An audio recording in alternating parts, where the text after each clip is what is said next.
بسم اللہ الرحمن الرحیم۔ السلام علیکم ورحمۃ اللہ وبرکاتہ۔ آج ہم ایک نہایت اہم اور حقیقت افروز موضوع پر بات کریں گے۔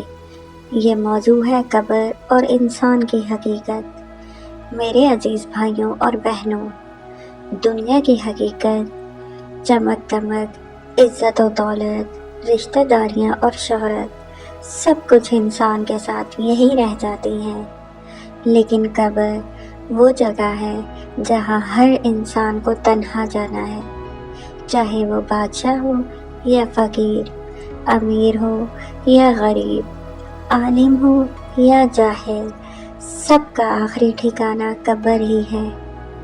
قبر کی حقیقت کیا ہے؟ قرآن پاک میں اللہ تعالیٰ فرماتا ہے، مِنْهَا خَلَقْنَاكُمْ وَفِيهَا نُعِيدُكُمْ وَمِنْهَا نُخْرِجُكُمْ تَارَةً أُخْرَىٰ۔ سورہ طٰہٰ آیت نمبر 55۔ ترجمہ: ہم نے تمہیں اسی زمین سے پیدا کیا اور اسی میں واپس لوٹائیں گے اور دوبارہ اسی سے نکال کھڑا کریں گے۔ قبر دراصل انسان کا پہلا گھر ہے۔ آخرت کی زندگی میں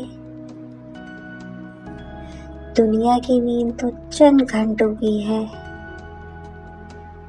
لیکن قبر کی نیند قیامت تک کی ہے۔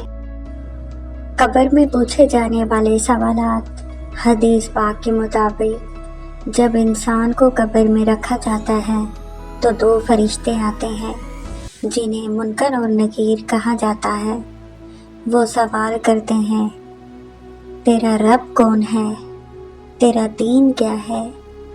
یہ شخصیت یعنی حضرت محمد صلی اللہ علیہ وآلہ وسلم کے بارے میں کیا کہتا ہے؟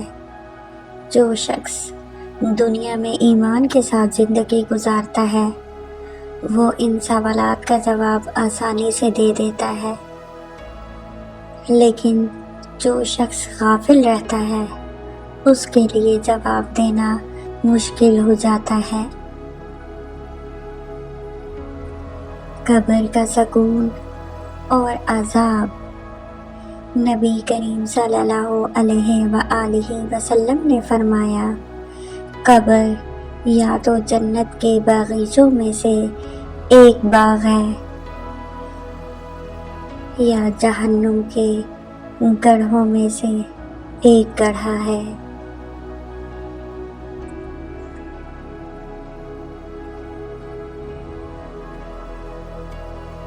ایمان والوں کی قبریں کشادہ کر دی جاتی ہیں اور ان پر جنت کی خوشبو چھا جاتی ہے، جبکہ گناہگار اور کافر کی قبر تنگ ہو جاتی ہے اور عذاب شروع ہو جاتا ہے۔ قبر کی تیاری۔ میرے بھائیوں اور بہنوں، قبر کے عذاب سے بچنے کے لیے ہمیں اپنی زندگی کو سنوارنا ہوگا۔ نماز کی پابندی کریں، قرآن پاک کی تلاوت کریں، سچ بولیں اور والدین کی خدمت کریں، نیکی کا حکم دیں اور برائی سے روکیں۔ یہ سب اعمال ہماری قبر کو جنت کا باغ بنا سکتے ہیں۔ آئیے آج ہی یہ عہد کریں کہ ہم اپنی زندگی کو قرآن و سنت کے مطابق گزاریں گے تاکہ قبر میں سکون نصیب ہو۔ اللہ تعالی ہمیں قبر کے عذاب سے محفوظ فرمائے اور ہماری قبروں کو جنت کا باغ بنا دے، آمین۔ دنیا کا ہے تھوکا سب ساز و سامان، قبر ہی ہے انسان کی اصل پہچان۔ چمک دھمک سب رہ جائے گی یہی، تنہا سفر ہے قبر کی راہوں میں۔ زندگی کا انجام ہے مٹی کی اوٹ، یہی ہے حقیقت، یہی ہے سچائی کی کوٹ۔ ہزاروں خواہشیں دل میں دفن ہو جاتی ہیں، قبر کی مٹی سب حقیقتیں کھول جاتی ہیں۔ مسکرا لو کل قبر میں جانا ہے، یہی وہ سفر ہے جو ہر ایک نے پانا ہے۔